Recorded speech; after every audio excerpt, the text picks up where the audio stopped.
It's Kristen Clark from ageofthenerd.com. How are you? Good. Good. How are you?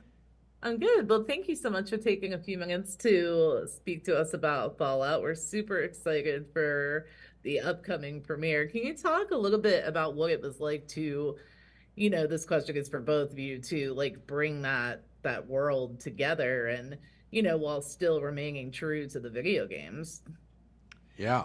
No, it felt a little like trying to look at the universe through a pinhole. The games are so massive.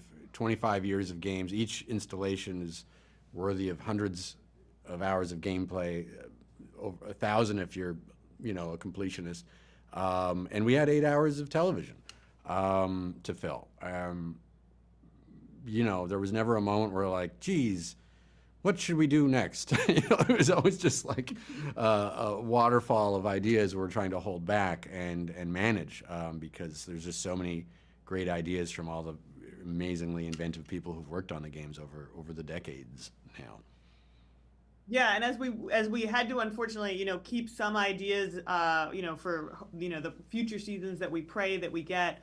We were very careful. We hope to be, true to the mythology of the games. Like our show is set in the same timeline as the games and imagines the events of the games took place. Of course, that's a bit of a, bit with a bit of blurry eyed because, like, of course, there are many endings to the games. So Right. we didn't want to imply that any single ending was canonical. But within reason, like, we imply that the timeline has taken place and, our show takes place after that. So, the fans will hopefully recognize so much in the show of the events that have taken place from the games. And we also hope that we created a very faithful adaptation in that in the tone that was really important to us. That was something we talked about constantly. I think that's what's really magical and unique about Fallout, the games cumulatively, is that they are funny and weird, but also full of drama and action. Not all games have that blend of things, so that was something that we hope to bring to the screen. I was going to ask it how important it was to keep that level of humor in there to like it breaks up a lot of the tension and it's so witty and I think fans are really going to appreciate that, but it definitely does break up the tension a bit. Yeah, yeah, no, it Yeah, I mean, became like kind of important, at various points, in the writing, in the shooting, of course, and then, but in the edit, where like the placement of those sillier beats became pretty crucial in terms of offsetting the utter hard scrabble existence on the surface, and just a little pop of a flashback, a little pop of cozy life in the vault.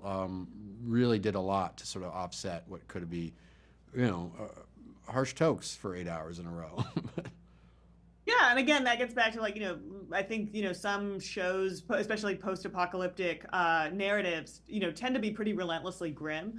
And I think the appeal of Fallout is that it is, it breaks up its grimness with weirdness and funniness. And so, I hope that we captured some of that. Yeah, I think that's true Absolutely. of like people. Like I honestly think if the world ended, we'd still be goofballs and we'd still be weird. I don't think that would go away. I don't think we'd all turn into like mythic figures, being like, "Hey, the world's tough." Like a few of us would. I definitely know people who would lean into that with a strong weather system coming through.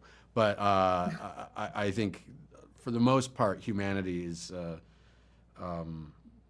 incurably weird, and that's the best part of it. I hope the show, you know, makes us. I don't know. I hope the show solves all the world's problems. How's that? Sorry.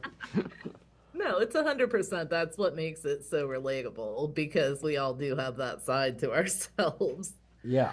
So, at what point would you say that the landscape becomes a character within itself as well? I mean, we deal with each character's different motivations as they move through the story, but the landscape and what they're dealing with externally becomes, a character as well.